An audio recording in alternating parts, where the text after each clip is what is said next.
السلام عليكم ورحمة الله وبركاته. حبايبنا أبطال تانية ثانوي عاملين إيه؟ يا رب كده دايما تكونوا بألف صحة وبخير. النهارده إن شاء الله معانا فيديو جديد بأمل جديد بنجدد كل فيديو بنعمله وبننزله. فيديو بنبدأ بيه بداية فصل جديد، الفصل الأهم في المنهج على الإطلاق، الفصل الثالث معانا بعنوان الضوء.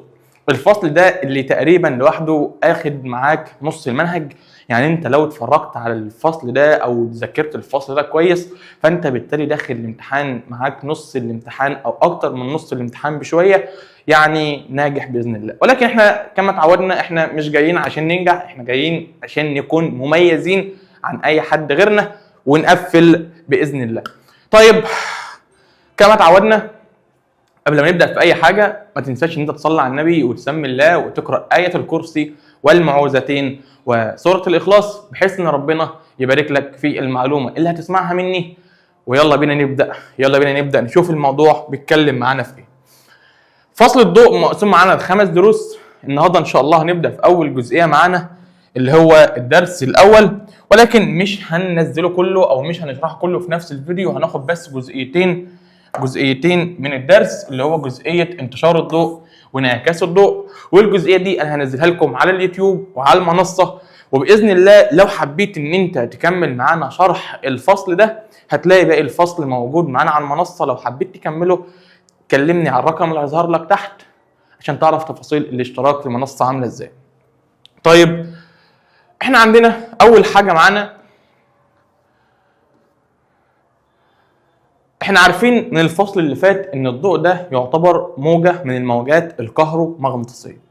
فانا دلوقتي عشان ان انا ابدا اشرح في يعني ايه ضوء لازم افكرك او اشرح لك، لو انت ما كنتش اخدت الفصل الثاني افكرك يعني ايه موجة كهرومغناطيسية. فده اللي احنا هنخش عليه دلوقتي نشرحه مع بعض. احنا عندنا الموجة الكهرومغناطيسية، يلا كده بسم الله.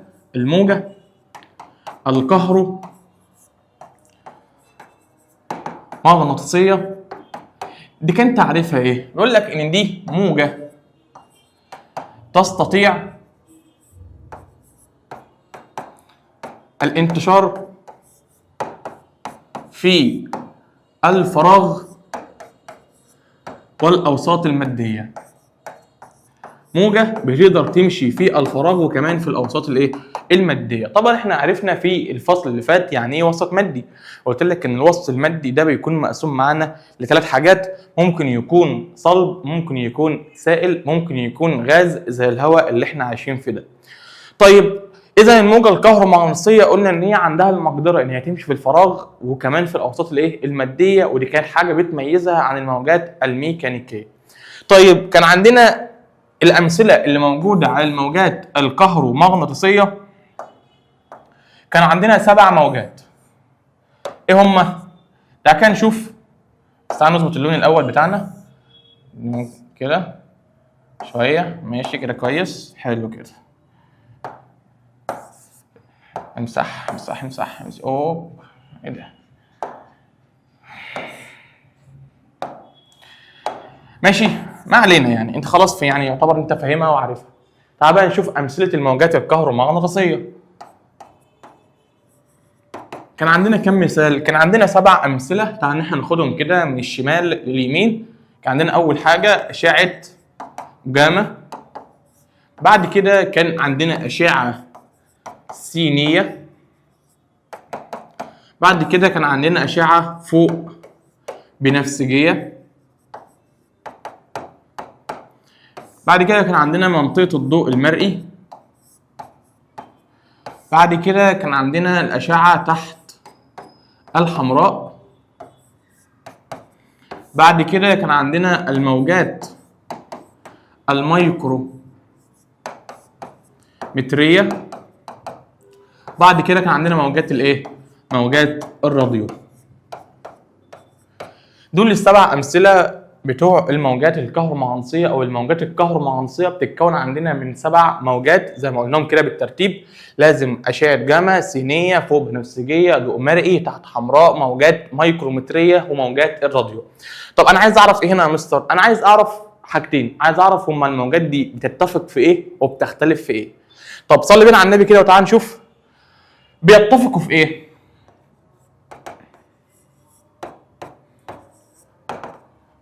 اول حاجه احنا طبعا عارفين من الفصل اللي فات ان كل الموجات الكهرومغناطيسيه تنتشر بنفس السرعه. يعني كلهم بينتشروا بنفس السرعه اللي هي كام يعني يا مستر؟ سرعه الضوء او سرعه اي موجه من الموجات الكهرومغناطيسيه بتبقى عباره عن 3 في 10 اس كام؟ اس 8 متر على الثانيه. يبقى تاني كل الموجات الكهرومغناطيسيه بتتفق مع بعضها ان كلهم بيمشوا بنفس السرعه اللي هي كانت كام؟ 3 في 10 اس 8. طب بيختلفوا في ايه؟ تعال كده نشوف. تختلف في بيختلفوا في ايه؟ صلى على النبي وانا اقول لك. احنا خدنا في الفصل اللي فات قانون لحساب سرعه انتشار الموجه. كان بيقول لك ان الفي بتساوي حاصل ضرب الطول الموجي في الايه؟ في التردد. فاكر؟ اكيد فاكر. طيب احنا قلنا دلوقتي ايه؟ قلنا دلوقتي ان كل الموجات ده ايه؟ بتنتشر بنفس السرعه، يعني السرعه بتاعتك تعتبر ايه؟ تعتبر قيمه ثابته. طيب ما دام ان السرعه تعتبر قيمه ثابته، هتلاقي عندك ان العلاقه ما بين الطول الموجي والتردد دي بالنسبه لنا علاقه عكسيه. يعني ايه عكسيه؟ يعني كل لما الطول الموجي يزيد كل لما التردد يقل، وكل لما الطول الموجي يقل كل لما التردد يزيد، وهكذا. العلاقه دي بتحصل امتى؟ بتحصل بشرط بس ان يكون عندك السرعه ايه؟ مقدار ثابت. طب احنا خلاص دلوقتي قلنا ان السرعه مقدار ثابت، اذا دلوقتي الاختلاف هيكون ما بين حاجتين، ما بين الطول الموجي والايه؟ والتردد. طب مين فيهم بقى اكبر طول موجي ومين فيهم اقل طول موجي وهكذا؟ بص صلي على النبي وانا اقول لك. لو جينا نبص كده، طول ما انا ماشي في الاتجاه ده هتلاقي ان الطول الموجي اللي هو اللامدا تزداد. طيب دلوقتي لما اللامدا تزداد مين قصادها بيقل؟ طبعا العلاقه بين الاثنين علاقه عكسيه، اذا التردد اللي هي النيو، يبقى النيو هيحصل لها ايه؟ هتلاقي ان النيو بتاعتي تقل. يبقى انا ماشي في الاتجاه ده، وانا ماشي عندي يا شباب من اشعه جاما لموجات الراديو، هتلاقي عندك ان الطول الموجي بيزداد والتردد بيقل. طيب طبعا لو جيت عكست السهم كده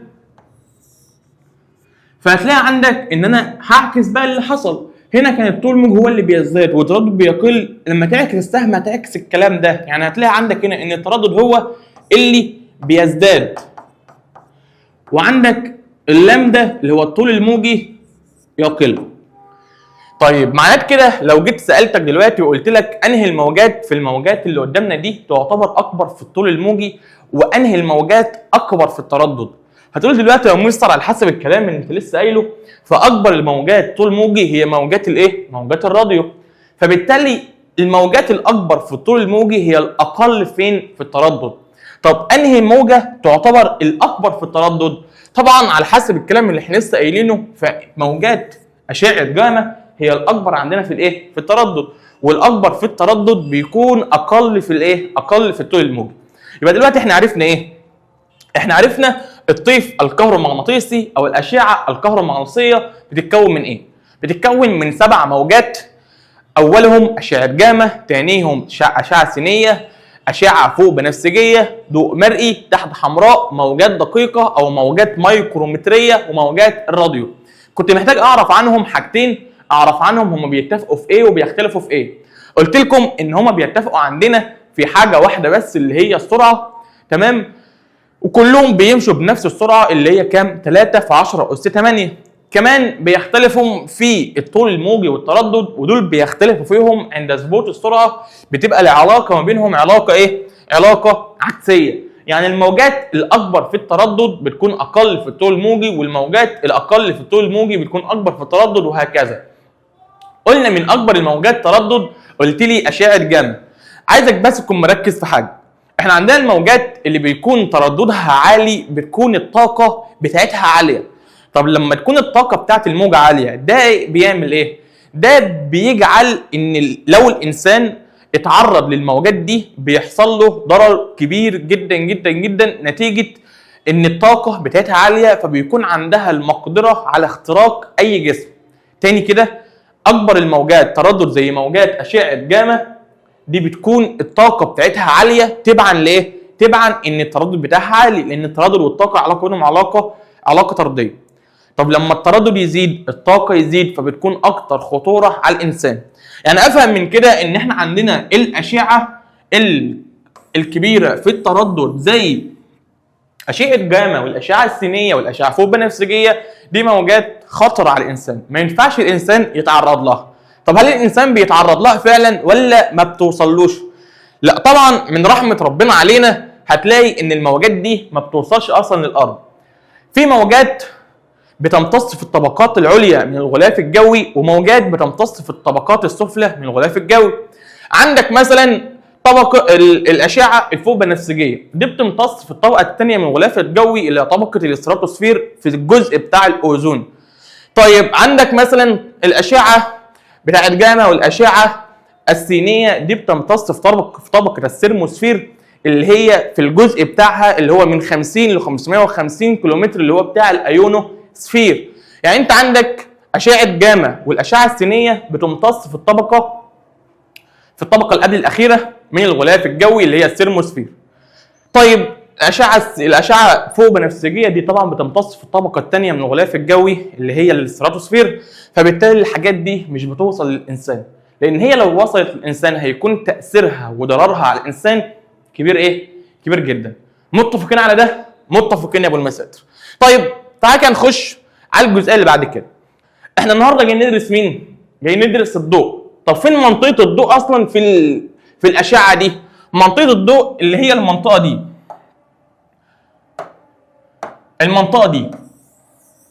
منطقه الضوء المرئي اللي احنا بندرسها، اللي هي الطول الموجي بتاعها يا شباب بيتراوح عندنا من 400 نانو متر الى 700 نانو متر. يعني بالنسبه لي بدرس منطقه الضوء المرئي اللي الطول الموجي بتاعها بيتراوح بين كام وكام؟ 400 ل 700. طيب صلي بينا على النبي عليه الصلاه والسلام. لو جيت قلت لك دلوقتي هو احنا بنشوف انهي موجه من الموجات السبعه دي؟ هتقول لي احنا بنشوف الضوء المرئي ده بالنسبه لنا اللي احنا بنشوفه. طب ما سالتش نفسك في يوم احنا ليه ما بنشوفش غير الضوء المرئي بس؟ ليه ما بنشوفش اي حاجه ثانيه من الاشعه الثانيه؟ هتقول لي لا ما سالتش. هقول لك اسال نفسك دلوقتي. بص بكل بساطه، انت ربنا من عليك بنعمه كبيره جدا انت مش قادر تتخيلها لحد الان. ايه هي؟ ان انت عينك الاثنين دول مش بتقدر تشوف غير الاطوال الموجيه اللي بتتراوح بين كام وكام؟ 400 نانومتر الى 700 نانومتر. قلت لي ليه؟ هقول لك ليه. هقول لك تخيل كده ان انت مثلا بتقدر تشوف الاشعه دي، هتبقى حياتك عامله ازاي؟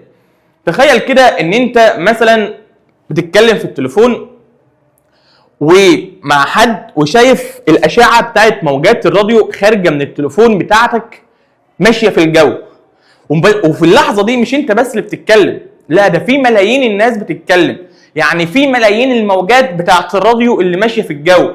طب تخيل كده انت لما تبقى ماشي ومقابلك موجه كده، هل انت هتبقى ماشي طبيعي ولا هتفضل ماشي عامل كده؟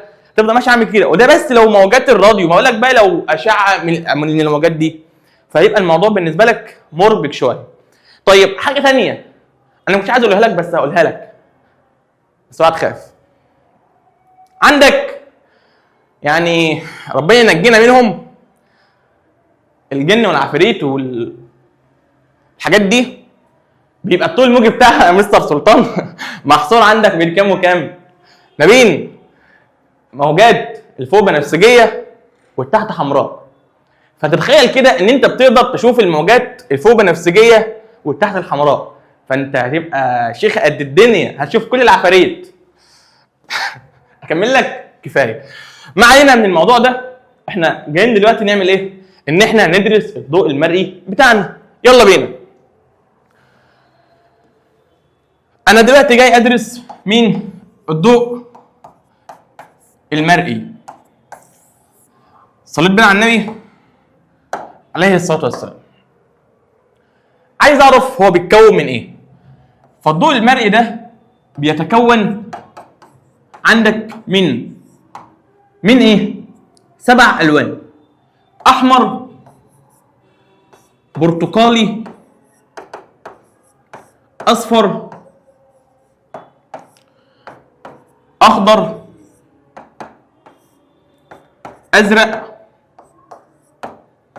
نيلي، وبنفسجي. يبقى الضوء المرئي ده بيتكون من كام لون؟ 7 الوان اللي احنا كنا واحنا اطفال صغيره في الحضانه كنا بنسميهم بالوان الطيف. طبعا انت ممكن تكون فاكر كلمه الوان الطيف لان هي اترددت عليك كتير، ولكن ممكن ما تبقاش عارف هي الوان الطيف عباره عن كام لون. انا دلوقتي جاي اقول لك ان الوان الطيف بتاعتنا عباره عن كام لون؟ 7 الوان، بيبداوا بالاحمر وبينتهوا بمين؟ بالبنفسجي، او بيبداوا بالبنفسجي وبينتهوا بالاحمر على حسب انت عايز تشوفها منين شوفها. طيب انا عايز اعرف ايه؟ عايز اعرف نفس الحوار، هم الموجات ده ايه او الالوان ده ايه تتفق في ايه؟ تتفق على، طب بتتفق على ايه؟ ما الضوء المرئي ده جزء من الطيف الكهرومغناطيسي، وكان الطيف الكهرومغناطيسي كلهم بيمشوا بنفس السرعه. يعني الضوء المرئي ده بيمشي بسرعه ثابته، ودول مكونات الضوء المرئي، يعني كل المكونات ده بتمشي بنفس الايه؟ السرعه، يبقى تنتشر بنفس الايه؟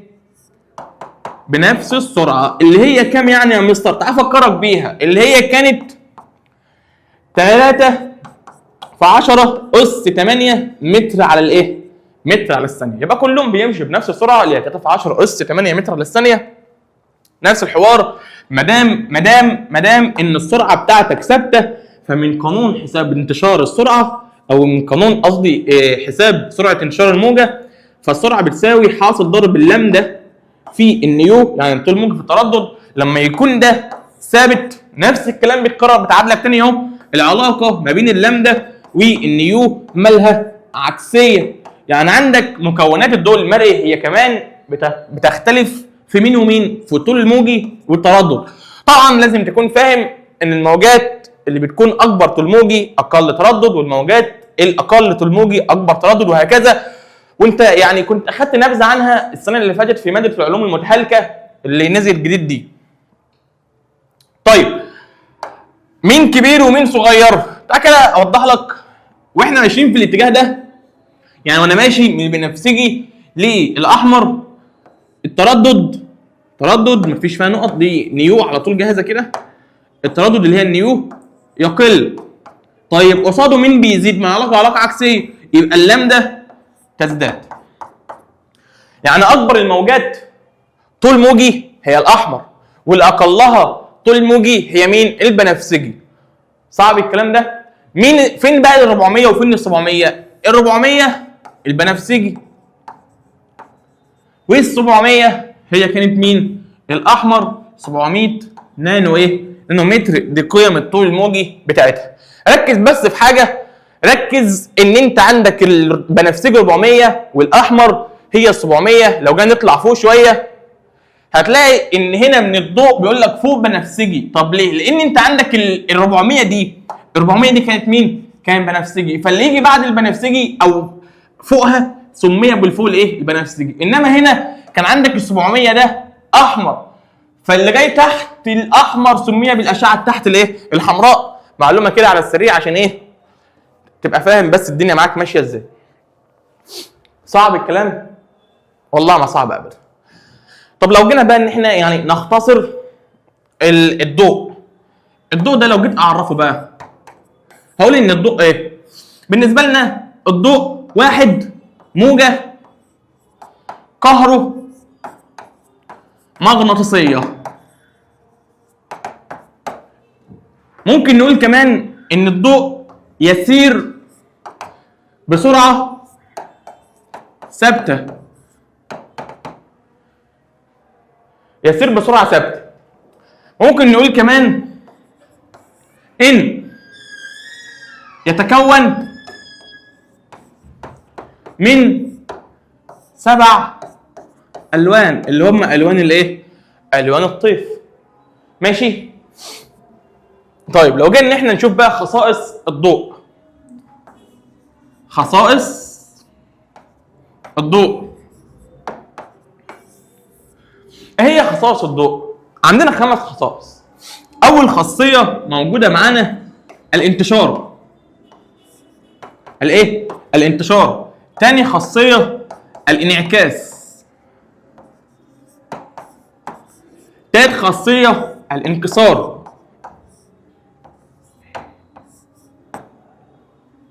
رابع خاصيه التداخل. خامس خاصيه الحيود. يبقى دلوقتي خصائص الضوء كام؟ 5. اول 3 دول في اول درس، والاثنين الاخرى دول في الدرس الثاني من خصائص الضوء. تعالى كده يلا نبدا معانا في اول درس ونسمي الله بحيث ان ربنا يبارك لنا في المعلومه. قبل ما نكمل شرح، لو كنت وصلت معانا هنا فانت يبقى اكيد الشرح بتاعنا عجبك، فيعني فضلا تعمل لايك للفيديو بحيث ان ينتشر لاكبر عدد من زمايلك والكل يستفيد. وطبعا مش محتاج اوصيك انك تعمل سبسكرايب للقناه وتفعل زر الجرس عشان يوصلك كل جديد. وارسل لنا رايك في التعليقات عشان يبقى حاجه تشجعنا كده معاك. طب صلي بينا على النبي. اول حاجه خاصيه الانتشار. طب ايه خاصيه الانتشار دي يا مستر؟ بسيطه خالص، بتخلص معاك في كلمتين. ايه هي؟ بيقول لك ان الضوء لما بيجي بيسري في خطوط مستقيمه في جميع الجهات. يعني مثلا اللمبه اللي فوق دي، لما جت ان هي تنور، نورت تحتها بس ولا في كل الاماكن؟ في كل الاماكن. يبقى الضوء اللي خرج من اللمبه انتشر في جميع الجهات في خطوط ايه؟ في خطوط مستقيمه. يبقى بيقول لك هنا ان الضوء بينتشر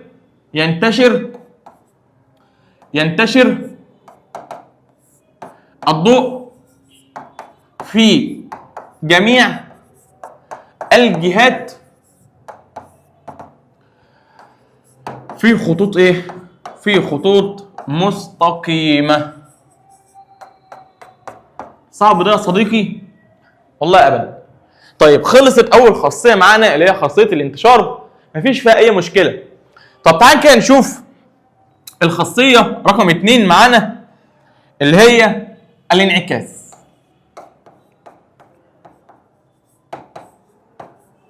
خاصية ايه؟ الانعكاس. طيب ايه هي خاصية الانعكاس؟ هي موضوع بسيط جدا، ولكن محتاج منك ان انت تصلي على النبي وتسمي الله وتركز معايا، تديني بالظبط من تركيزك 50%، 50% بالظبط من تركيزك هطلعك فاهم الدرس بنسبة 100%. ماشي؟ ماشي. ايه هو الانعكاس؟ صلي بالله على النبي. دلوقتي لو قلت لك ان في عندنا سطح عاكس، مرآة اللي هي سطح العكس، يعني بتكون ناعمة او ملساء من طرف وخشنة من الطرف التاني. صعب ده؟ والله ما صعب. لو قلت لك ان في عندنا شعاع ضوئي كان ماشي في الجو لا بيه ولا عليه، فجأة سقط على المراية، ايه اللي هيحصل له؟ هل الشعاع ده في احتمال ولو بنسبة 1% ان هو ينفذ ولا مفيش؟ هتقول لي لا يا مستر، انت قلت لي ان الجسم او السطح اللي تحت معتم. يعني ايه معتم؟ يعني عاكس، ما ينفعش ان في حاجه تعدي منه، فاي حاجه هتسقط على جسم معتم بترتد، بتنعكس في نفس الوسط. يبقى كده ده عمره ما هيحصل. طب ايه اللي هيحصل للشعاع ده؟ قال لك ان الشعاع ده هينعكس فين؟ هينعكس في نفس الوسط اللي سقط منه. يبقى الشعاع ده هيحصل له ايه؟ هينعكس في نفس الوسط اللي سقط منه. اذا انا دلوقتي لو جيت اسميهم، الشعاع ده بالنسبه لك اسمه ايه؟ اسمه شعاع ساقط. طيب الشعاع ده بالنسبه لك اسمه ايه؟ اسمه شعاع منعكس. طيب ركز كده، المكان ده اهو اسمه نقطة السقوط. اسمه نقطة الايه؟ السقوط. طب انا دلوقتي عشان اقدر ان انا اشتغل كان لازم ان انا اعمل في النص هنا حاجة اسمها عمود مقام. يبقى بقوم جاي في النص هنا كده عامل حاجة اسمها ايه؟ عمود مقام. يبقى مين ده؟ اسمه عمود مقام. وركز ان العمود المقام ده بيكون عمودي على السطح، لازم ان هو يوضع عمودي على السطح مش على الشعاع. يبقى دايما العمود المقام بيكون عمودي على السطح مش على الشعاع. يعني ايه عمودي على السطح؟ يعني يكون عامل زاويه في الطرفين مقدارها كام؟ 90 درجه. يعني لازم ان هو يكون عامل زاويه هنا مقدارها 90 ويكون عامل زاويه هنا مقدارها كام؟ 90. يبقى لازم العمود المقام اللي انت بتعمله بايدك مش بيجي لك جاهز، يكون عمودي على السطح الايه؟ الفاصل. بيتعمل فين؟ بيتعمل عند نقطه السقوط. بيتعمل عند نقطه السقوط وبيكون عمودي على السطح العاكس. صعب الكلام ده؟ قلت لي لا. طيب انا دلوقتي عايز اسالك سؤال وترد عليا بكل امانه وصدق. لو دي كانت النقطه 1 ودي 2 ودي 3 ودي 4، انا عايز اعرف هي فين زاويه السقوط. هتقول لي يا مستر 1 هي زاويه السقوط، هقول لك لا. طب 4 هقول لك برضه لا. طب 3 هقول لك برضه لا. امال مين؟ ما فاضلش غيرها. يبقى زاويه السقوط بتاعتك هي مين؟ هي الزاويه الثانيه ده اهي. يبقى دلوقتي مين الاثنين؟ دي زاويه السقوط.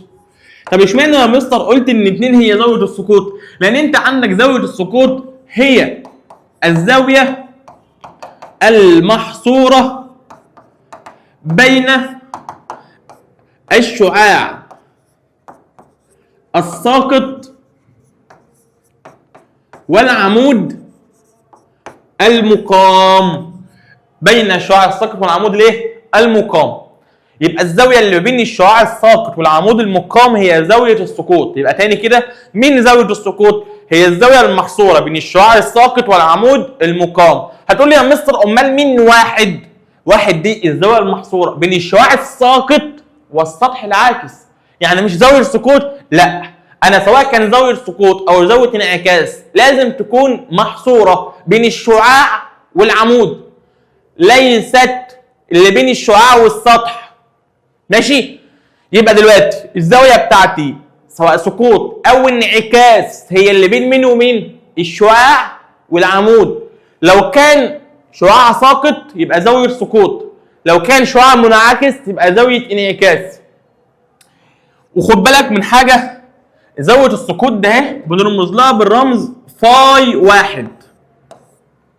قشطه؟ قشطه. طيب مين 3؟ 3 دي زاويه الانعكاس. زاويه الايه؟ الانعكاس.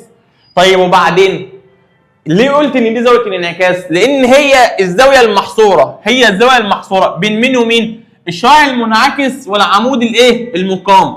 يبقى الزاويه المحصوره بين الشعاع والعمود ممكن تكون زاويه سقوط لو كان الشعاع ساقط، وممكن تكون زاويه انعكاس لو كان الشعاع ماله منعكس. اذا دي بالنسبه لنا زاويه انعكاس، وهي الزاويه المحصوره بين مين ومين؟ بين الشعاع المنعكس والعمود المقام. ودي بنرمز لها بالرمز فاي 2. يبقى لازم تبقى فاهم ان عندك زاويه السقوط 1 وزاويه الانعكاس فاي ايه؟ فاي 2. يبقى ده بالنسبه لك كل المصطلحات اللي انت كنت محتاج تعرفها في الانعكاس بتاع الضوء. طب لو جينا ان احنا نعرف هو يعني ايه انعكاس ضوء، هو من الشكل اللي قدامك ده يعني ايه انعكاس ضوء؟ هو امتى يحصل انعكاس ضوء؟ لما الضوء يسقط على سطح عاكس، او لما الضوء بيسقط على سطح معتم. تمام كده؟ لما الضوء بيسقط على سطح عاكس او سطح معتم، في الحاله دي بيحصل انعكاس للضوء. يبقى ايه هو انعكاس الضوء؟ هو ارتداد الاشعه الضوئيه الساقطه على سطح عاكس في نفس الوسط. في نفس الايه؟ في نفس الوسط. صعب الكلام ده؟ والله ما صعب ابدا. لو في حاجه سقطت منك عيد الفيديو مره واثنين وثلاثه لحد ما كل حاجه تظبط معاك وتقول انا تمام. طيب تعال كده نبص على الكلام اللي احنا قلناه ده من الكتاب بتاع الامتحان. بص يا صديقي، طبعا بدات معانا بان احنا بنعرف يعني ايه ضوء. تمام؟ وقلنا ان الضوء ده عباره عن موجات كهرومغناطيسيه. ادي الموجات الكهرومغناطيسيه السبعه اللي هي اشعه جاما والسينيه والفوق بنفسجيه. وطبعا عندك المنطقه ده اهي اللي هي منطقه الضوء المرئي، وعندك الاشعه تحت الحمراء والموجات الميكرومتريه، وموجات الراديو. طبعا السهم ده بيقول لك ان احنا ماشيين كده يزداد الايه؟ يزداد التردد، طبعا العكس يقل التردد وهكذا، وكل الكلام ده انا شرحته لك بالتفصيل. عندنا خصائص الضوء قلنا 5: الانتشار، الانعكاس، انكسار، تداخل، الحيود. كان اول معانا خاصيه الانتشار، بيقول لك هنا ان بينتشر الضوء في الوسط المتجانس حول مصدره في صوره كرات متحده المركز، مركزها مصدر الضوء. يعني دلوقتي لو في عندي لمبه واللمبه دي نورت، فاللمبه دي هي مصدر الضوء، والضوء ده بينتشر في صوره ايه؟ في صوره كرات متحده المركز، كرات متحده الايه؟ المركز. ماشي. ويكون اتجاه الانتشار في خطوط مستقيمه، ويمكن ان توضح ذلك بخلال تمثيل صدر الموجه. وجايب لك تعريف صدر الموجه اللي هو سطح عمودي على اتجاه انتشار الموجه، وتكون جميع نقاطه لها نفس الطور. واظن ان انت المفروض تكون فهمت يعني ايه طور من الفصل اللي فات، تمام؟ اللي هي الموجات اللي بيبقى لها نفس الوضع، الموضع والاتجاه والسرعه. ماشي. بقول لك هنا من امثله اشكال صدر الموجات، عندك 3 اشكال ممكن تكون مستويه. يعني مثلا زي لو عندي كشاف الاسود الطويل ده بيطلع عندك الضوء في صوره مستويه. ممكن تكون كرويه زي لو عندك لمبه زي لمبه النيون او اي لمبه، تمام؟ ممكن تكون في صوره اسطوانيه، ودي اللي هنعرفها ان شاء الله في الدرس الثاني لما ناخد التداخل والحيود. طيب ثانيا انعكاس الضوء. بعد كده بيقول لك ايه؟ يعني ايه انعكاس ضوء؟ هو ارتداد الموجات الضوئيه في نفس الوسط عندما تقابل سطحا عاكسا. عندما تقابل ايه؟ سطحا عاكسا. وجاب لك الكلام اللي احنا لسه قايلينه لك، ان لو في عندنا سطح عاكس، لو سقط شعاع ضوء على سطح عاكس بينعكس، دي اسمها نقطه سقوط، وده شعاع ضوء ساقط، وده شعاع ضوء منعكس، وده اسمه عمود ايه؟ مقام، وده السطح الايه؟ العاكس، وهكذا. يقول لك بعد كده يعني ايه زاويه السقوط ويعني ايه زاويه الانعكاس. قال لك بقى دلوقتي ان احنا في عندنا، قال لك ان الانعكاس ده بيخضع عندنا لقانونين فقط. القانون الاولاني ان فيه زاويه السقوط لازم تساوي زاويه الانعكاس، تبقى تاني زاويه السقوط بتساوي زاويه الايه؟ بتساوي زاويه الانعكاس. طيب وبعدين القانون الثاني يقول لك ان الشعاع الضوئي الساقط، الشعاع الضوئي الساقط والشعاع الضوئي المنعكس والعمود المقام ونقطه السقوط جميعهما بيقع في مستوى عمودي على السطح الايه؟ على سطح العكس. يبقى دول قانونين بيخضع عليهم الانعكاس. ماشي. نرجع بقى عندنا لحته القانون الاولاني ده اللي احنا بنشتغل بيه، طيب لسه هنا حاجه؟ طيب هنقولها دلوقتي. ركز معايا كده. دلوقتي بيقول لك ان لازم زاويه السقوط اللي هي الفاي 1 تساوي زاويه الانعكاس اللي هي الفاي ايه؟ اللي هي الفاي 2. صليت بينا على النبي عليه الصلاه والسلام. دلوقتي بيقول لك ايه؟ ان لو كان في عندنا سطح عاكس بالمنظر ده، وسقط عندك شعاع وانعكس، وقال لك ان ده كلها على بعضها كده مثلا ب4 فاي، ماشي؟ وده هيب فاي وده هيب فاي. بيقول لك دلوقتي ايه؟ اوجد زاويه الانعكاس. عايز منك زاويه الانعكاس هتكون بكام؟ تقول لي يا مستر بس هو ما جابليش ارقام. هقول لك ايوه ما جابلكش ارقام، بس انت المفروض اصلا كطالب ثانيه ثانوي تكون خبير في الحتت دي، خصوصا في الرياضه. انت هنا هيقابلك 3/4 الشغل بتاعنا رياضه، فانت لازم تكون كويس في الرياضه. طب انا مش كويس في الرياضه، يبقى نركز في كل كلمه بتتقال، عشان كل كلمه بتتقال بتكون مهمه جدا بالنسبه لك. صعب الكلام ده؟ قلت لي لا. طيب انا دلوقتي عارف معلومه بتقول ان الزاويه دي كلها على بعضها كده اسمها زاويه مستقيمه. يعني ايه زاويه مستقيمه؟ يعني زاويه قيمتها 180 ايه؟ درجه. يعني افهم من كده ان ال 180 درجه ده ايه؟ بتساوي كل ده. يعني بتساوي الفاي والفاي وال4 فاي، يعني بتساوي 6 ايه؟ 6 فاي. صح كده؟ طيب انا دلوقتي من هنا لو عايز اجيب قيمه الفاي هعمل ايه؟ هقسم ال 180 على ال6.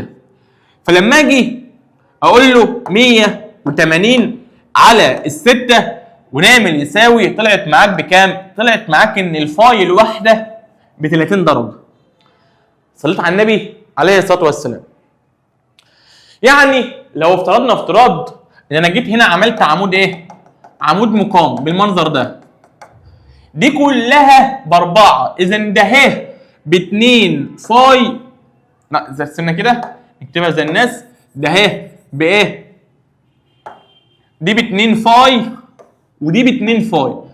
مش هي زاويه السقوط بتساوي زاويه الانعكاس، يعني انا هقسم المنطقه دي بالتناصف بالظبط.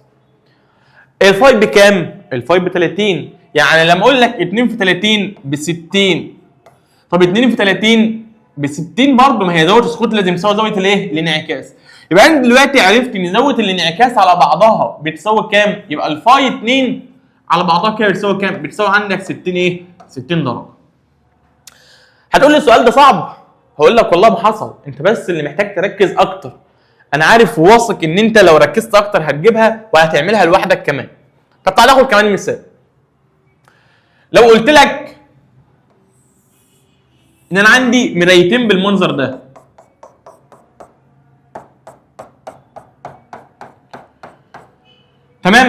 تمام، مرايه اسمها A ومرايه اسمها B. وقلت لك ان احنا في عندنا شعاع ضوئي سقط على المرآة A وكان موازيا للمرآة B. تاني كده، سقط على A وكان موازي ل B، وجاب لي الزاويه ده اهي ب 30. وجاب لي الزاويه دي بكام؟ ب 30. ولكن قبل ما اقول لك انا عايزك بس تركز معايا في حته. سؤال بسيط جدا ومعظم الناس بتغلط فيه. دلوقتي لو انا في عندي شعاع ضوئي سقط عموديا على مرآة، تاني شعاع ضوئي سقط عموديا على ايه؟ على مرآة. ايه اللي هيحصل للشعاع الضوئي ده؟ هل الشعاع ده هينكسر، قصدي هينعكس، ولا هيرتد على نفسه؟ قال لك يا مستر لو في عندك شعاع ضوئي سقط عموديا على سطح عاكس فالشعاع ده بيرتد على ايه؟ بيرتد على نفسه. طب لو حبيت اعرف فين زاويه السقوط وفين زاويه الانعكاس، تقدر تقول لي زاويه السقوط بكام وزاويه الانعكاس بكام؟ والله يا مستر انت لسه قايل لي من شويه ان سواء كان زاويه سقوط او زاويه انعكاس فالزاويه هي الزاويه المحصوره ما بين الشعاع والشعاع والعمود. تاني هي زاويه محصوره بين الشعاع ومين؟ والعمود. طب تعالى كده نعمل العمود بتاعنا ونشوف الدنيا. ادي العمود بيتعمل من عند نقطه السقوط، بيتعمل عمودي على السطح. لو جيت تبص هتلاقي ان كل من العمود والشعاع الاثنين دول موازيين لبعض بالمنظر ده. طب لما يكونوا الاثنين موازيين لبعض، الزاويه بين اي متجهين موازيين لبعض بتساوي صفر. يعني افهم من كده ان انا مفيش عندي لا اي زاويه سقوط ولا اي زاويه ايه؟ انعكاس. طيب ليه؟ لان كل من الشعاع الضوئي الساقط والشعاع الضوئي المنعكس كانوا منطبقين على مين؟ على العمود المقاوم. عشان لو جه قال لك علل اذكر السبب ليه زاويه السقوط لو الشعاع سقط عمودي بيكون بصفر. ليه لو الشعاع سقط عمودي زاويه السقوط بيكون بصفر؟ ليه؟ علشان كل من الشعاع الضوئي الساقط والشعاع الضوئي المنعكس بيكونوا منطبقين على العمود المقاوم فبتكون الزاويه صفر. يبقى دي دلوقتي هتكون بصفر، هتكون بصفر، ودي كمان هتكون بايه؟ هتكون بصفر. صعب الكلام ده؟ مش صعب. تعال بقى نرجع للسؤال بتاعنا اللي احنا بنتكلم فيه. بيقول لك هنا ايه؟ ان احنا عندنا مرايتين، مرايه A ومرايه B. المرايتين دول سقط على المرآة A شعاع موازي للمرآة B وجايب لك الزاويه دي ب 30 درجه. بص صلي على النبي، الموضوع سهل جدا وبسيط. انا اول حاجه لازم افكر اعملها ان انا اعمل عمود مقام. اول حاجه تيجي في بالك تعمل عمود مقام. هو العمود المقام بيتعمل فين؟ بيتعمل من عند نقطه السقوط. تمام. بيتعمل ازاي؟ بيتعمل عمودي على السطح العاكس. بيتعمل عمودي على السطح الايه؟ العاكس. يبقى هتيجي هنا تعمل عمود مقام ويكون عمود على السطح بحيث ان يبقى عامل زاويه هنا 90 وزاويه هنا كام؟ 90. صعب ده؟ لا. طب انا دلوقتي علشان ان انا اقدر اكمل لازم يبقى معايا زاويه السقوط. ما هو انا دلوقتي لو معايا زاويه السقوط هتتبع المسار بتاع الحركه لحد ما يخرج من البي. تمام. طب فين زاويه السقوط؟ مش معايا زاويه السقوط، ولكن انا اقدر اجيب الزاويه ده اهي. طب اجيب الزاويه دي ازاي؟ لو قال لك في السؤال ان الشعاع اللي سقط كان موازي للمرآة ب، فالزاويه ده هي الزاويه ده بالتناظر. يعني الزاويه دي كام؟ 30 درجه. طب ما انت عارف ان ده كلها ب 90، لما يجيب لك دي ب 30 يبقى دي بكام؟ ب 60. طب ما احنا لسه قايلين فوق ان زاويه السقوط بتساوي زاويه الايه؟ الانعكاس. يعني الشعاع ده لما يجي ينعكس هينعكس برضه بزاويه كام؟ بزاويه 60. انا كتبتها لك كده، هينعكس برضه بزاويه كام؟ بزاويه 60. ماشي؟ يبقى اللي جوه ده كام؟ 30. طب بص صلى على النبي، 30 و30 60. اتبقى كام من مجموع زوايا المثلث الداخليه؟ 120. عشان يبقى مجموع زوايا المثلث الداخليه كام؟ 180. يعني الحته دي كلها على بعضها كده بكام؟ ب 120. تمام؟ اعمل بقى عندك هنا عمود مقام. بيتعمل ازاي؟ باجي عند نقطه السقوط واعمل العمود يكون عمودي على السطح. عمودي على السطح يعني اخد من الحته دي اهي، اخد من ال 90، اخد من 120 90. يعني ده ب 90 يبقى اللي جوه ده بكام؟ اللي جوه دي ب 30. يعني الشعاع سقط ب 30 فينعكس ب 30. ودي كلها كانت 90، اذا يتبقى جوه كام؟ 60. طب 60 و30 90، اذا يتبقى عندك 90. يعني الشعاع ده لما يسقط على المرآة ايه؟ هيسقط عمودي. واحنا اتفقنا من شويه ان اي شعاع هيسقط عمودي بيرتد على نفسه ويخرج من مكان ما ايه؟ يخرج من مكان ما دخل. صعب؟ مش صعب. تعال ناخد كمان سؤال نفس الفكره او نفس الرسمه نفس الشكل. دي دلوقتي برضو مرايتين،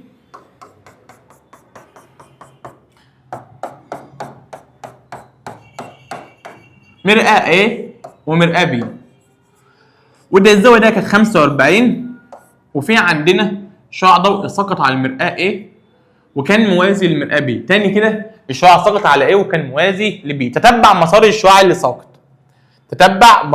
اللي ساقط.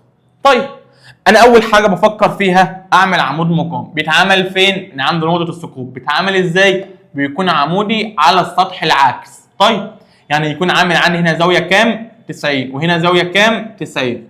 صعب ده؟ مش صعب. طب تاني حاجه عايز اجيب زاويه السقوط. طب عشان اجيب زاويه السقوط لازم الزاويه تكون معايا. طب الزاويه دي فين؟ ما هو ما دام قال لك ان الشعاع ده سقط موازيا، اذا الزاويه ده اهي بتساوي الزاويه ده اهي بالتناظر. يعني الزاويه دي هي كمان هتكون كام؟ هتكون 45. طب لما تكون دي 45 ودي كلها 90 يبقى الشعاع ده ساقط بزاويه 5 وكام؟ 45. زاويه السقوط بتساوي زاويه الانعكاس، زاويه السقوط بتساوي زاويه الانعكاس. اذا دلوقتي الشعاع برضه هينعكس ب 45. هينعكس بايه؟ ب 45. طب تبقى اللي جوه كام؟ 45. طب 45 و45 90. اتبقى كام من مجموع زوايا المثلث الداخليه؟ 90. ما انت مجموع زوايا المثلث الداخليه 180، عندك منهم 90، يبقى اتبقى هنا كام؟ اتبقى عندك هنا 90. اذا الشعاع ده لما جه سقط على بي سقط ايه؟ سقط عمودي. واي شعاع بيسقط عمودي بيرتد على نفسه. يعني الشعاع ده ايه اللي هيحصل له؟ هتلاقي كده ان هو زي ما دخل زي ما طلع. صعب الكلام ده؟ والله ما صعب. طب تعالى كده ناخد كمان سؤال. بص كده يا صديقي، انا عندي دلوقتي 3 مرايا، مرايه A ومرايه B ومرايه C. لو جيت قلت لك دلوقتي ان في عندنا شعاع ضوئي سقط على A كان عامل زاويه جوه هنا 30، تتبع مسار الشعاع الساقط حتى خروجه من سي، من على المرآة سي. يعني عايزك دلوقتي تتبع المسار بتاع الشعاع لحد ما يخرج من سي. طب هتتبعه ازاي؟ عادي خالص بكل بساطه. انت حافظ او فاهم، بلاش حافظ زي اللي ما بحبهاش، انت فاهم ان انا اول ما اشوف اي شعاع ساقط اجري على نقطه السقوط. طيب بعد ما اجي على نقطه السقوط اعمل عمود مقام. عملنا العمود، طب وبعدين يلا هات بقى الزوايا بتاعتك، زاويه السقوط وزاويه الانعكاس. طيب ده هي ب 30 ودي كلها ب 90، يبقى دي ب 60. اذا الشعاع سقط ب 60 والسقوط بتساوي الانعكاس، اذا كمان هينعكس بكام؟ ب 60. تبقى اللي جوه ده كام؟ 30 وده اصلا كام؟ 90. طب بص صلي على النبي. 30 و90 30 و90 كام؟ 120. اتبقى كام من مجموع زوايا المثلث الداخليه؟ 60 بالظبط كده. طب يلا تعالى هنا واعمل عمود مقاوم. دي ب 60 يبقى اللي بره ب 30، يبقى الشعاع ده سقط بزاويه 30 فينعكس بزاويه كام؟ 30. يبقى اللي جوه ده كام؟ 60 وانت اصلا دي عموديه يعني ب 90. طب 90 و60 150. اتبقى كام من مجموع زوايا المثلث الداخليه؟ 30. يبقى الحته دي بكام؟ ب 30. طب يلا اعمل عمود مقاوم عشان تجيب زاويه السقوط بتاعتك. دي كلها ب 90. هو سقط، هو عامل زاويه جوه مع السطح 30، يبقى الزاويه مع العمود 60، يبقى سقط ب 60 فينعكس بكام؟ فينعكس عندك ب 60. صعب ده؟ والله ما صعب. طب تعالى كده نشوف بقى من الكتاب بتاعنا. طبعا دي بتاعت الشعاع لو سقط عمودي. ماشي. طيب عندنا هنا بقى جزئيه ثانيه بيقول لك هنا ايه؟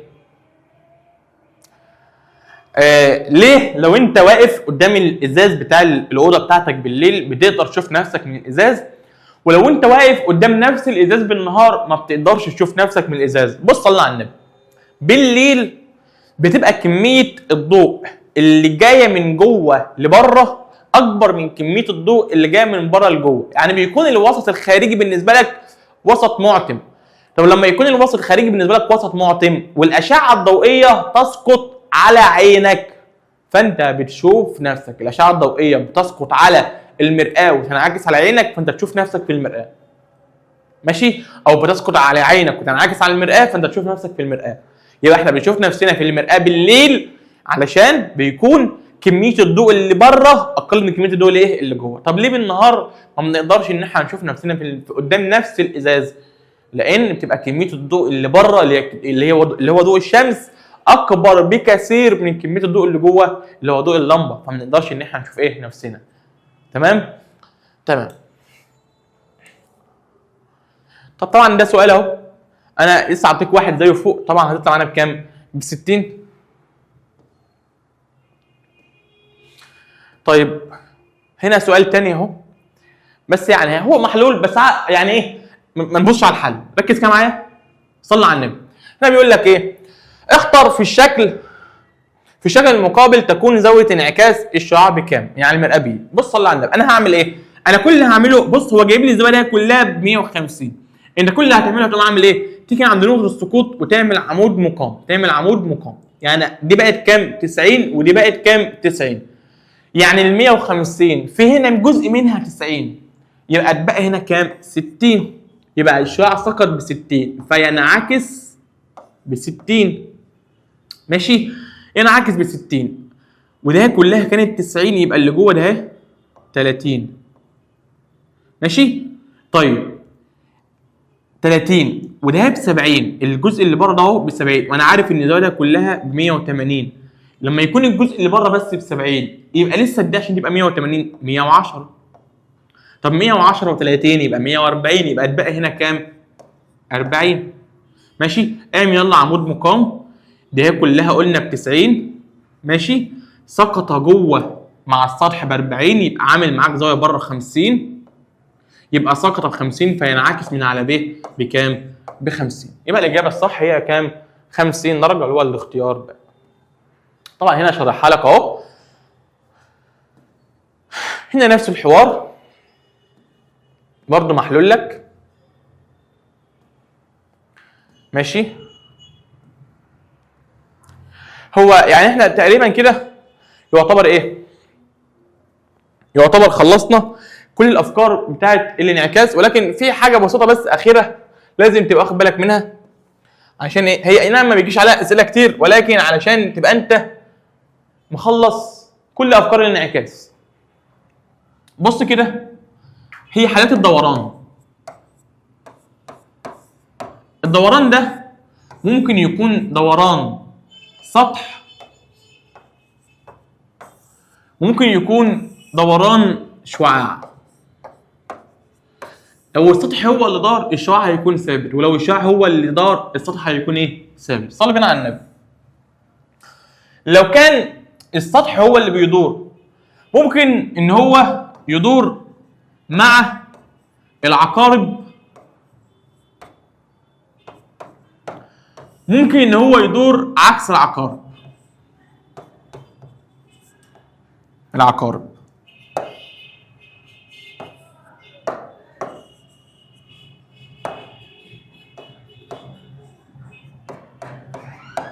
تمام. وكذلك لو الشعاع هو اللي دار والمرآة ثبتت. عايزك بس تركز معايا لان النقطه دي هي نقطه مهمه جدا جدا فوق ما تتخيل. دلوقتي هنبدا في اول حاجه. لو السطح هو اللي بيدور مع العقارب او مع العقارب، وده بالنسبه لك دوران مين؟ دوران السطح. السطح هو اللي هيدور. ارسم وانت هتفهم معايا. لو كان ده بالنسبه لك السطح العكس،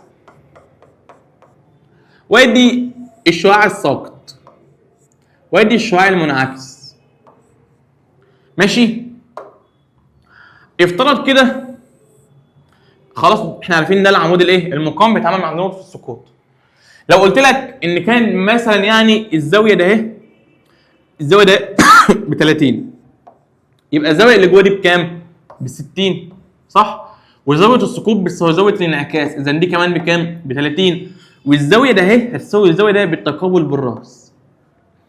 طيب ايه اللي هيحصل دلوقتي بقى؟ ده في الوضع الطبيعي قبل ما يحصل اي دوران. انا قلت لك دلوقتي ايه اللي هيحصل؟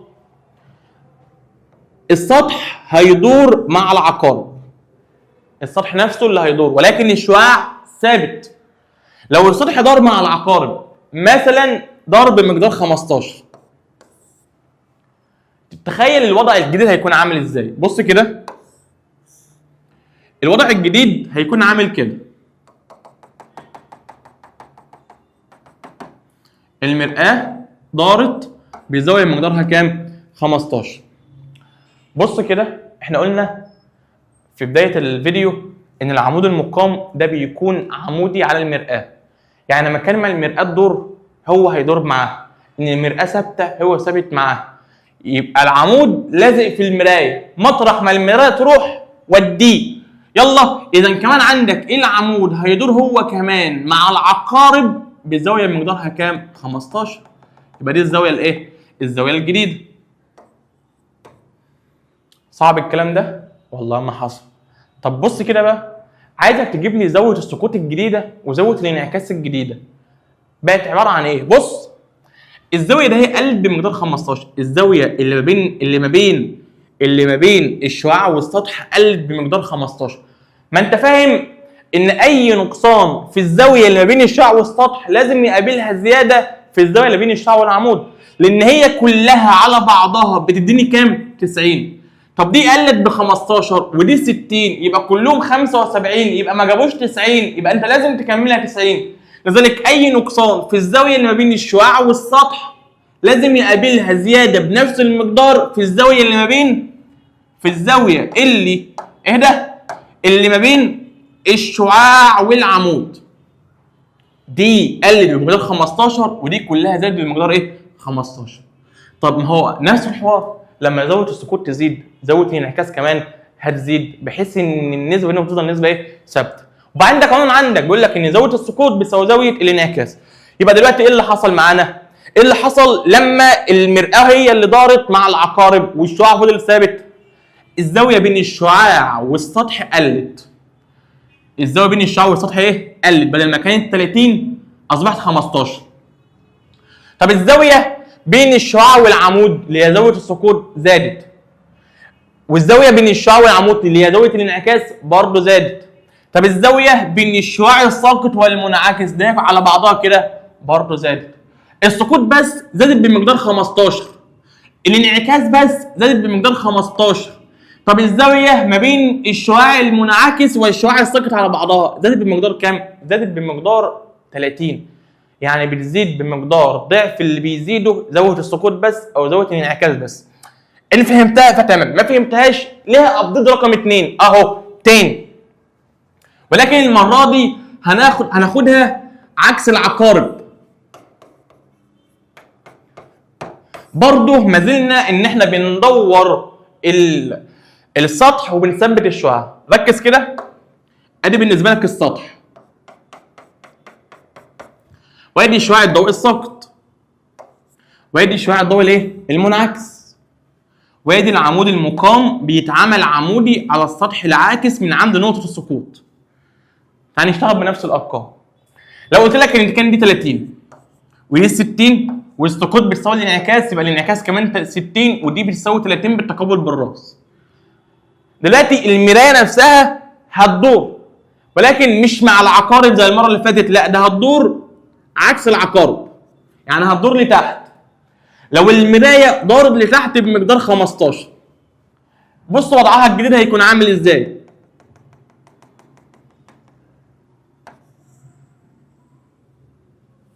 يبقى ده وضع المرايه الايه؟ الجديد. طب ركز كده ايه اللي حصل؟ ده كلها بقت الزاويه اللي ما بين مين ومين؟ اللي ما بين الشعاع والمرآة. طب فين وضع العمود الجديد؟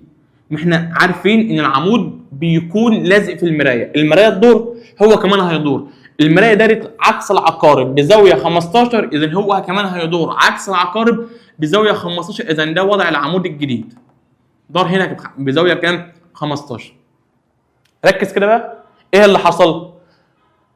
العمود ده اكل منين؟ اكل من مقدار زاويه السقوط. يعني زاويه السقوط بدل ما كانت 60 راح منها 15 فتبقى كام؟ 45. طب ما زاويه السقوط بتساوي زاويه الانعكاس، اذا كمان زاويه الانعكاس الجديده هتصبح 45. في نقصان حصل في زاويه السقوط وزاويه الانعكاس، النقصان ده راح فين؟ قبله زياده في الزاويه اللي ما بين السطح، اللي ما بين الشعاع والايه؟ والسطح. الزاويه بين الشعاع والسطح كانت 30 قبل الدوران، طيب بعد الدوران اصبحت 30 زائد 15 يعني 45. فهنا بتلاقي ان ايه اللي بيحصل؟ زاويه السقوط بتقل، زاويه الانعكاس بتقل، الزاويه ما بين الشعاع الساقط والمنعكس بتقل، الزاويه ما بين الشعاع والسطح بتزيد، الزاويه ما بين الشعاع المنعكس والسطح برضو ايه؟ بتزيد. فالاثنين بيعتبروا معاك عكس بعض. طب ده لو كان مين اللي ثابت؟ الشعاع اللي ثابت والمرآة هي اللي بتدور. طيب بص دلوقتي هنعمل ايه؟ هندور الشعاع، يعني الشعاع هو دلوقتي اللي هيدور والمرآة ثابته. نفس الحوار ممكن تكون مع العقارب، ان هي هتدور مع العقارب او تدور عكس العقارب. ان ما فهمتش اللي فات ده ابديت ليه ان يفهمك الدنيا ماشيه ازاي. ادي الشعاع، ادي قصدي السطح الفاصل، السطح العاكس، وادي الشعاع المنعكس، وادي العمود المقام من نقطه السقوط على السطح العاكس، ولازم يكون عمودي على الطرفين، يعني يكون عامل هنا زاويه 90 وهنا زاويه 90. طيب بص كده، لو جينا ان احنا ندي نفس الارقام، ان دي مثلا كانت 30 ودي 60 ودي 60 ودي 30، مين اللي دار؟ الشعاع والمرايه ثابته. طب هل العمود هيدور مع الشعاع؟ هو مال العمود عمودي على المرايه مش الشعاع، ماشي؟ يبقى الشعاع يدور ما يدورش ما دام ان المرايه ثابته، العمود ثابت مكانه، العمود بيدور بس مع مين؟ مع المرآة. طب يلا دور العمود مع عقارب الساعه بزاويه 15، يعني بدل ما كان هنا جه هنا، ده وضع العمود الجديد. اوكي؟ طيب اذا هينعكس بالوضع ده. لا لحظه، مش هنا، هينعكس هنا، صح؟ هينعكس هنا طب يلا دار بزاويه 15، هي كان كلها كام؟ كان كلها قبل الدوران ب 60 الى الحته دي. طب انا دلوقتي لما الشعاع دار لفوق اكل من ال 60 15، يبقى اتبقى عندك كام؟ 45. زاويه السقوط ب 45، اذا لازم زاويه الانعكاس هي كمان تكون بكام؟ تكون ب 45، لان في هنا 15 تم اكلهم او تم تطهيرهم. يبقى لو الشعاع هو اللي دار مع عقارب الساعه بزاويه معينه، هتلاقي ان زاويه السقوط قلت بنفس مقدار الزاويه، زاويه الانعكاس قلت بنفس مقدار زاويه الدوران، والزاويه ما بين الشعاع الساقط والمنعكس هتقل بضعف مقدار زاويه الدوران. الدوران كانت 15، الشعاع الساقط او زاويه السقوط قل بمقدار بيساوي زاويه الدوران، الشعاع المنعكس قل بمقدار او زاويه الانعكاس قلت بمقدار يساوي زاويه الدوران. طب دلوقتي الزاويه دي كلها اللي ما بين الشعاع الساقط والشعاع المنعكس دي كلها قلت بمقدار كام؟ قلت بمقدار 30. يعني قلت بمقدار يساوي مقدار زاويه الدوران ولا ضعف زاويه الدوران؟ ضعف زاويه الدوران. طب ما تنساش ان النقصان اللي بيجي هنا بيقابله زياده هنا. يعني دلوقتي هي كانت 30 بس، لما انا طلعت فوق شويه بمقدار 15 بقت دي كلها الزاويه اللي بين الشعاع والسطح، بقت الزاويه كلها بكام؟ ب 45 وهكذا. طب تعالى نعيدها تاني مع عكس عقارب الساعه. وبكده تبقى ايه؟ خلصت الموضوع بتاعك. عكس العقارب برضو مين اللي بيدور؟ الشعاع اللي بيدور والمرايه ثابته. الشعاع اللي بيدور والمرايه ايه؟ ثابته. طيب صلوا بينا على النبي. ادي السطح العاكس، وادي الشعاع الساقط، وادي الشعاع المنعكس، وادي العمود المقام. متفقين؟ متفقين. تعالوا نمشيها بنفس الارقام اللي احنا ماشيين عليها. لو دي كانت 30 بتبقى 60 وزاويه السقوط بيساوي الانعكاس، اذا الانعكاس كمان 60، اذا دي هتساوي 30 بالتقابل بالراس. دلوقتي مين اللي هيدور؟ الشعاع. هيدور مع ولا عكس؟ عكس. صح كده؟ صح. طب يلا كده دور الشعاع عكس عقارب الساعه لتحت. دوره بزاويه 15. انت المفروض بقى تبقى يعني ايه؟ فهمتها، ماشي نفسك معايا كده. طب ايه الدنيا؟ بص كده بقى ده موضع الشعاع الجديد. تقول لي يا مستر استنى، انت ما حركتش العمود ليه؟ تاني؟ انا مش قايل لك من شويه ان العمود ده لازق في المرايه؟ مالوش علاقه بالشعاع؟ امال ايه؟ ماشي. يبقى دلوقتي مين اللي دار؟ الشعاع. العمود ماله؟ مالوش. العمود لازق في المرايه، مطرح المرايه مطروح العمود معاها، المرايه ثابته يبقى العمود ثابت. صعب ده؟ مش صعب. الشعاع دار بزاويه 15 بالمنظر ده، فبقى ده منظر الشعاع الجديد، فكمان هتلاقيه انعكس بالمنظر ده. يعني هتلاقي عندك ان زاويه السقوط بدل ما كانت 60 اصبحت دي كلها، يعني اصبحت كام؟ 60 زائد مقدار الدوران اللي هي على بعض كده تصبح 75. طب دي كانت 30 اكلت منها 15 يبقى تصبح كام؟ 15. طيب زاويه السقوط بتساوي الانعكاس، يبقى السقوط ما دام 75 اذا الانعكاس برضه تبقى كام؟ 75. صعب الكلام ده؟ طيب اذا دلوقتي ايه اللي حصل؟ اتلاقيت ان زاويه السقوط زادت بمقدار يساوي مقدار الدوران، زاويه الانعكاس قلت بمقدار يساوي مقدار الدوران، والزاويه بين الشعاع الساقط والشعاع المنعكس زادت بمقدار يساوي ضعف مقدار الدوران، والزاويه اللي بين الشعاع والسطح والشعاع المنعكس والسطح قلت بمقدار يساوي ايه؟ مقدار الدوران. طب ده كان بالنسبه لايه؟ كان بالنسبه لدوران المرآة او دوران الشعاع، عشان بس لو جالك سؤال زي ده لاخر جزئيه معانا في الدرس ده اللي هي جزئيه الانكسار. طبعا مش هنقولها النهارده، دي هتبقى في فيديو لوحدها خالص، لان جزئيه الانكسار جزئيه دسمه بالمعلومات، فيها كميه معلومات كبيره جدا، فيها افكار كتير جدا، ما ينفعش ان هي تتقال مع الانعكاس. اسمع الانعكاس، ذاكر الانعكاس، حل على الانعكاس، وبعد كده ان شاء الله كمان يومين هتلاقي نازل لك الفيديو بتاع ايه؟ الانكسار على المنصه مش على اليوتيوب. وبكده نبقى وصلنا لنهايه حلقتنا النهارده، ولو كنت وصلت لهنا لنهايه الفيديو معايا فانت بطل وانا بحييك، واتمنى تكون فهمت اي حاجه في اي حاجه من الكلام اللي قلناه. والسلام عليكم ورحمه الله وبركاته. اشوف وشكم على خير في فيديو جديد. سلام.